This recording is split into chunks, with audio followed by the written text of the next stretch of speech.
今日帰りについてです。そうだね。よく帰りの話出るんですけど、やっぱり僕も含めて僕らが思ってる帰りと藤谷さんが思ってる帰りのその大きさが明らかに違うんですよ。そうだね。なのでその川戸の話もそうですけど、話が合わなくなったり、帰りが取れないっていうのは、藤谷さんからしてみたら、出しすぎてたりとか、大きいっていう話だと思うんですよ、簡単に言うと。そこの帰りについてちょっと深掘って話したいなと思うんですけど、これがね、もう自分がやっぱり多くの方々に研ぎを教えてきた中で一番の問題が帰りなんだと思うんだよね。要するに僕らが思う、もう出てますよって言っても、って言われるんだよね。もう分からないって言われてしまう。ちなみに僕らが感じてる帰りのレベルってどれぐらいなんだろうっていうのを、本当にたまたまなんだけど、3日ぐらい前にずっとね、久しぶりに顕微鏡で延々やってたのよね。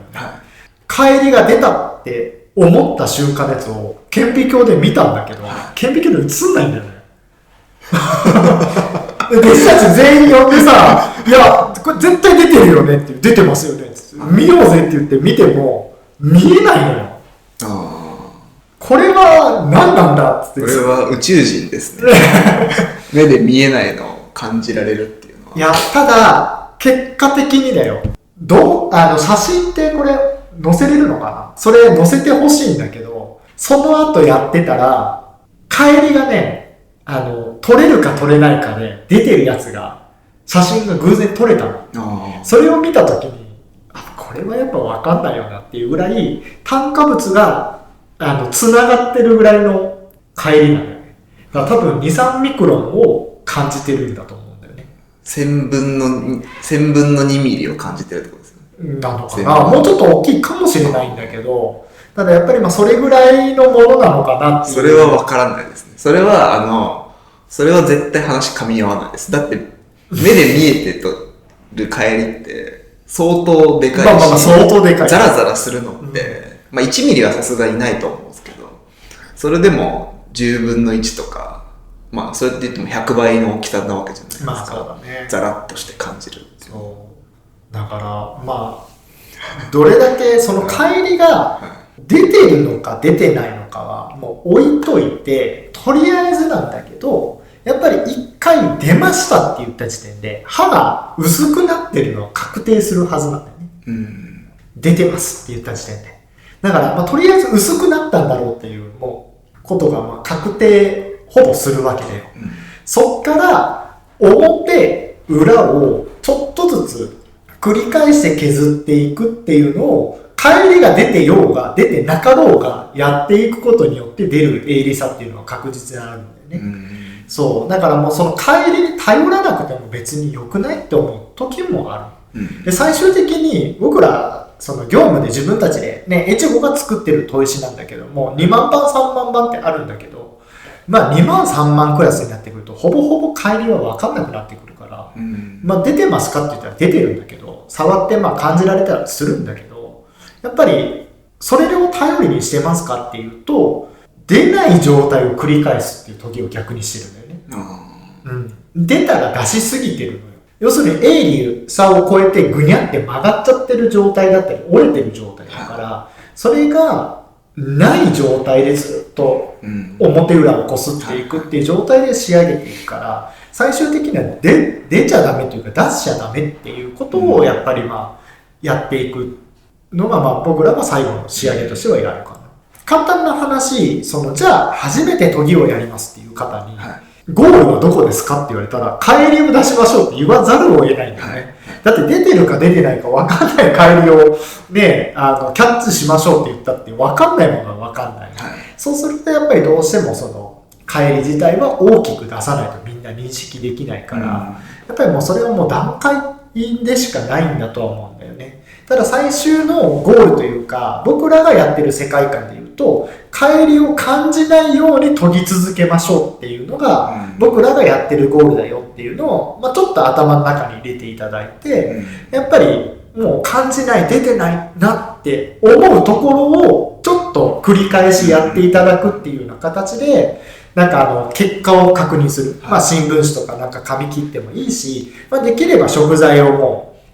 う、いち早く切ってもらって、いつもとどうなのかとかっていうのを、やっぱり検査をしていくっていう風にしていただくのがいいのかなっていう。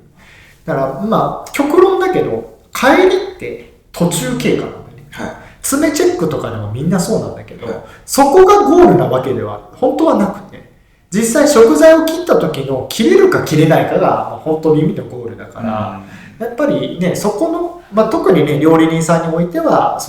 切ってどうなのかっていう感度を高める練習の方をやっていただいた方がいいんじゃないかな。だから逆に、こんなに切れたんだっていう時に何をやったのかとか、あの時表裏帰り出てないようにしか感じなかったけど、やっぱ表裏繰り返しなんか3回4回やったらこんなになんか綺麗になったとか、振り返ってもらって何をやったらその切れ味が出たのかっていうのを確認してもらうっていう、そういう形にしていただける方が、やっぱり毎回のその研ぎのいい結果というか、よく切れるっていうところの誤差ブレがなくなっていくような形になるんじゃないかなと思う、切れ味のまあ、定義があるじゃないですか、藤原さんの。それも前なんか別の言葉を作った方がいいんじゃないかって提案させていただいたと思うんですけど、帰りも一緒だと思ってて、帰りでくくっちゃうと、多分一般の方が感知できる帰りの100分の1とかのサイズなわけじゃないですか。って言ったら1メートルと1センチの差なわけじゃないですか。人間が見えるあれで長さで表したら。この長さとこの長さぐらい変わってくるわけじゃないですか。ちっちゃい世界では。で富士山も遠目で見たら三角形だけど、頂上行ったらフラットなわけじゃないですか。だからやっぱ、目に見えない世界での話をしてるっていうところで、なんか、帰りの上のなんか言葉を作って分けた方がいいんじゃないですか。解説するときに。そうだね。多分分からないじゃないですか。そこまでなってくると。ね、まあ、それはちょっとなんかまた考えるようにできたらいいなと思うんだけど、ただ、実は帰りのさらにもう一つ上の世界の名前はあるんだよ。あ、そうなんですか。僕らももう帰りとして認識できてないけど、顕微鏡で見ると、刃先に何かがついているっていう状態のことを無駄刃っていう。へー。これはカミソリで使われている用語で、そう、理容師さんとかがカミソリ研ぎとかで、なんか帰りは絶対に出てないはずだと思ってても、なんかもう一つ切れないぞって言った時に顕微鏡で見ると、帰りでもなく、刃先でもない中途半端な、まあ言うなれば、帰りが金属疲労みたいな形で、まあ取れようとしているやつが残るケースがあるんだよね。でもそれは触ると瞬間的にもう腰がないから逃げちゃうというか、帰りとしては感じられない。そういう無駄刃っていうのが、さらにもっと切れ味を深掘りし倒した利用の業界では実は存在する言葉としてね。そう。帰りのいつもお話になると、僕らが感知できる帰りをカートとかで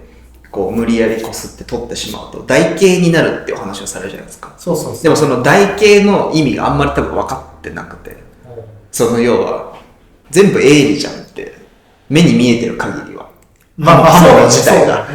台形ポキって折れちゃってるっていうのの、帰り取ってるとポキって折れてるが多分繋がってないのかなっていう。なるほどな。帰りを無理やり取るイコール頂上のてっぺんを折っちゃってるじゃんっていうことだと思うんですけど、なんだろう、帰りってでもさ、図で書く時の帰りって難しくない？なんか藤原さんと一般の帰りだったら、要は富士山の峰の方と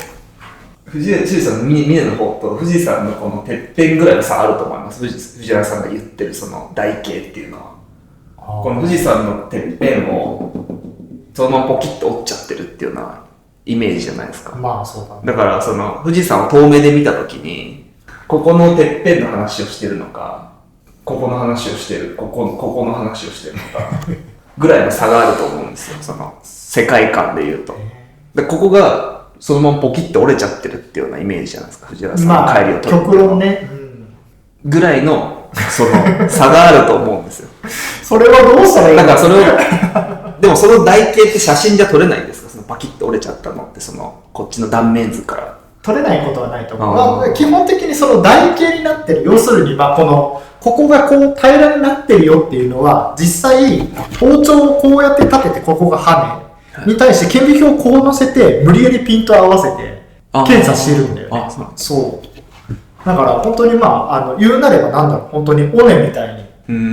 本当に潰れた道ができてるっていうのかな。はいはい、そういう風には取れる。ただ、おそらくだけど、それは上から見たときに、横から見たときにこうなっているんだけど、はい、で、上からこう見たときには、なんて言ったらいいんだろう。絵心がなさすぎてすごい嫌だね。道みたいな。こうなってるイメージなんだよね。この上から見たときにはね。ただ、じゃあ厳密に今度、じゃあ横から見たときにはっていうと、おそらくだけど、こうなってるよね。はい。そう。だから、ここの部分は、厚みが厚い。で、こっちは厚みが薄いっていうのが、やっぱり部分的に乱属しているような感じになってるかなと思うんだよね。すごいちっちゃい世界の話なんで。そうだね。だから多分、もう僕の例えが分かりやすいか分かんないですけど、富士山遠目で見たら三角に見えるけど、頂上まで近づいたらフラットじゃないですか。頂上、人立てるんで。多分要はそういうことで、藤原さんはめっちゃ近くで見てるから、まだフラットだよって、まだとんがらせれるよねっていう話ですけど、めっちゃ引いてみたらもう三角じゃんって思うんですよ、一般の人は。もうそれが永遠じゃんみたいな。でも藤原さんは頂点まで行って、実際そこに行ってみると、まだフラットだから、まだとんがらせるよね、られるよねっていう世界観の話ぐらいの差があると思ってですね、そのちっちゃい世界の中で。まあ、時において目で見えてる世界なんてでかすぎて話にならないからね、1ミリなんてすごい大きな単位だし、だからまあ基本やっぱり数ミクロン、1000分の数ミリの世界観で全部お話をしてるのは間違いないかな。だからやっぱり大きくてもどうだろう、白紙とかね、青紙系統を見てると大体炭化物で2、3ミクロンだから、ね、それぐらいの刃先のやっぱり鋭利さとか粒子の大きさっていうのはやっぱり常に確認してたりはするし、ね、まあ、ステンレス系統とか粉末配質とかになるとかなりまあサイズ感が大きくどんどんなっていくから、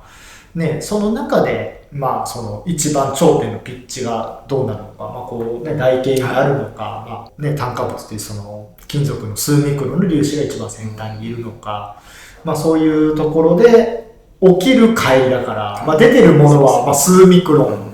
こうやるときってどうなってるんですか？そのカートでこうガシガシ。研磨力が、そこでポイントになるのが、研磨力があまりないやつの方がうまく仕上がるんだよね。その今の理屈で言うと、ギュッてきてるやつをこっちから研磨力がないやつでサッてやると、上のその乖離であった部分だけがポキって折れてくれるのよ。そう、その時に粗い砥石で研げば研ぐほど実は